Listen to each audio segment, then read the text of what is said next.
Before we get into the history, because yesterday when we were speaking on phone, you were telling me how in the colonial era the flag followed the cross.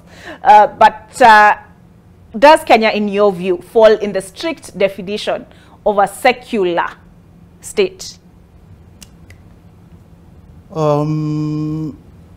Ideally, I mean, in theory, yes. In practice, our history basically says something else. But generally, when you look at, if we may specifically look at Kenya's post-colony, we have had a situation where we have oscillated between a political system that co-opts religion and one that has some level of ambivalence with the religion. Let me probably begin with where we started in the 60s. I could go further to the colonial period that you said about. Probably we can reserve that for later. We begin with Mzee Jomo Kenyatta's administration, which I usually call Kenyatta 1. Mzee belonged to a crop of African politicians who had chosen to, at some point in their life, to remain ambivalent to matters religious. Kenyatta, as a young boy, he actually joined the Church of Scotland in Togoto today, which we call the Presbyterian Church. And that's why he was baptized Johnston Kamau Wangengi, I think way back in 1914, if my memory serves me well. Then he grows up, and there emerges some slight differences between the way he looked at his life and the way the missionaries wanted. So he parted ways with the missionaries. Fast forward, he goes to London and acquires a very Pan-Africanist way of looking at things that started questioning the role of Western Christianity in the colonization of Africa. And then they start really going traditional, and that's the time he writes the famous Facing Mount Kenya, published, I think, first in 1938. And it is at that point that he drops his Christian, so-called Christian name, Johnston, and with the help of his close friend Mbio Koinange, he names himself Jomo Kenyatta, which we are told was actually a nickname at some stage in his life.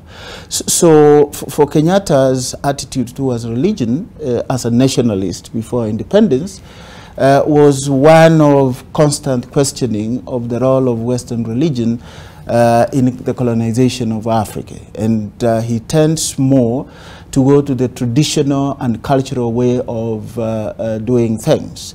And many leaders actually followed this trend. They dropped their Christian name. Jaramogi dropped Adonija and he became Jaramogi Oginga Odinga.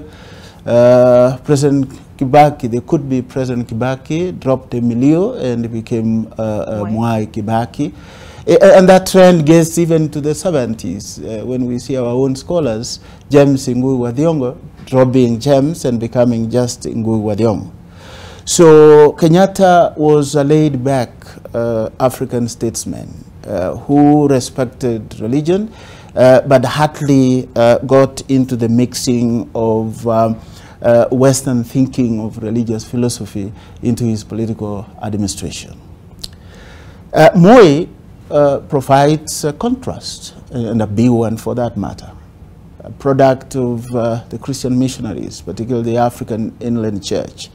A devout young Christian man who actually grows up and gets an education thanks to the role of the Christian mission. And interestingly, he is baptized and named Daniel. I'm sure with the inspiration of Daniel of the Old in the biblical scriptures. And then he rises up as a politician, and in his way of operation, religion played a very important role.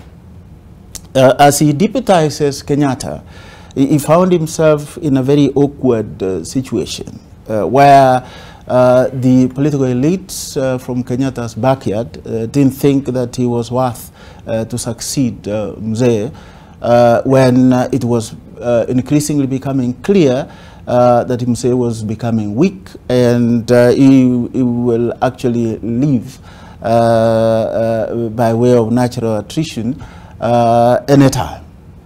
So Moi increasingly, I think when you look at his life and some of the people who have written about it, increasingly becomes Christian as a way of seeking refuge and comfort because of the persecutions that he goes through on the hands of the elites around Kenyatta's administration. Okay. Well, fast forward, then he becomes president. Okay. And I'll pause you there because we need to take a break. But we'll come back with that.